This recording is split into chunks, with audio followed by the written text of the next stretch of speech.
It's God first, then it's people, and then it's yourself. That's where we fall at the bottom of the totem pole. We got to take care of others first before ourselves. I'm a widow, and we're poor. What could I say? We have a woman who's been coming since the first one, who has a daughter who goes to the school, little school up there, and the daughter gets out at noon, and so the woman and the daughter are usually in line by 12:30, and the food starts at 1:30. And this time her husband was with her, and I said, "It's good to meet your husband," and she said, "Oh, he was laid off today, so that's why he's able to attend." And that just, broke my heart, because he was their only source of income at that time, and their little girl is adorable. And it's the kids that are the hardest, for me. They're all hard, but the kids are the hardest, because they can't ask, always. Kids get to be the most, because I remember being a kid, and, you're not able to ask. You're little, you can't work, and, basically, you get what's given to you. They had a thing called the baking powder breakfast, which is you lick your fingers, stick it in baking powder, and stick it in your mouth, and it makes you feel like you ate something. So that's how you combat hunger, but that's not the right way. So when I see kids, it's just like, I'd give them anything. Well, I know my family's going to eat, and they got clothes and stuff. That just gives me a lot of support, inner support, which is sorry for a man to say that, sort of feel bad saying that you can't work for your family. Yeah, you're stuck. You're stuck between a system that wants to look at what they think you're worth and what you really have. I mean, when my husband broke his back, we went from $70,000 a year to $659 a month. We don't put ourselves in a position most of the time where we see need like this. And so the first month we had 109 families, and at the very end we had the stuff that nobody else really wanted. We had the tripe and all of the ends and pieces. And this girl came flying up, and she got out and she said, "Am I too late?" And I said, "No, we have this. I'm sorry, this is all we have." And she got out, and she very happily took the tripe and all of the ends and pieces, and had huge tears in her eyes.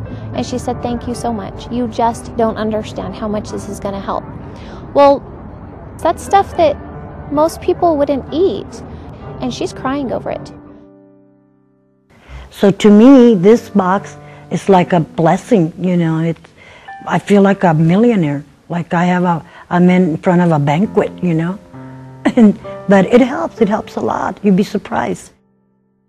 And these are the things that bother me, with the seniors. And sometimes I get teary-eyed, so you got to remember that hits home, because my parents always taught us to respect the elders and try to do the best for them. And that's what I'm here for, and that's what I appreciate, The Roadrunner Food Bank has been really valuable at our school, because the students know that there's food for them when they really need it.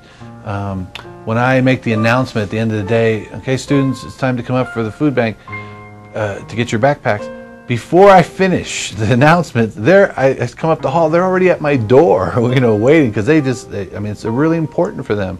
And sometimes we're running in the halls to get here, and which we have to work on.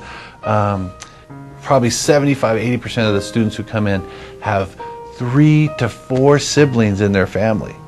And so, I have to give them this one bag, has 9 items in it for 3 or 4 siblings, it's like, oh. And so I try to put extra in those bags.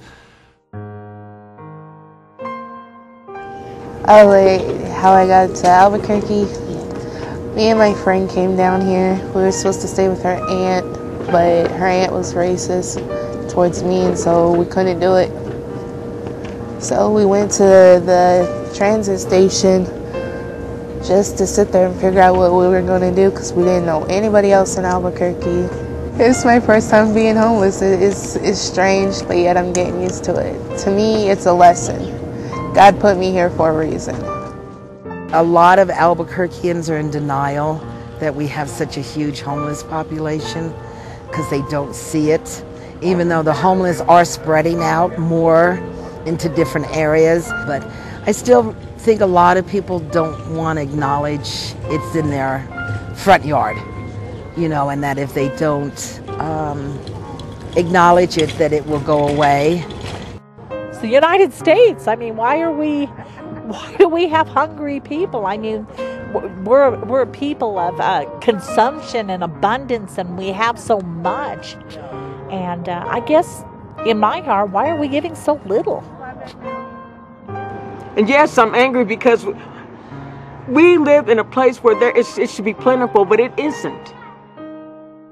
So that's the parts that I don't understand about why is this going on in this country when we are so strong, you know. It just hurts. It gets to me because I've been to places where they had nothing.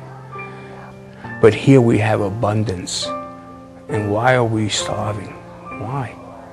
That's the question I ask. The food bank really helps, you know, a lot. And especially if you have grandchildren that come, if they're like my grandchildren, they'd rather have pinto beans and rice than anything else. So, hey, I got it, babe.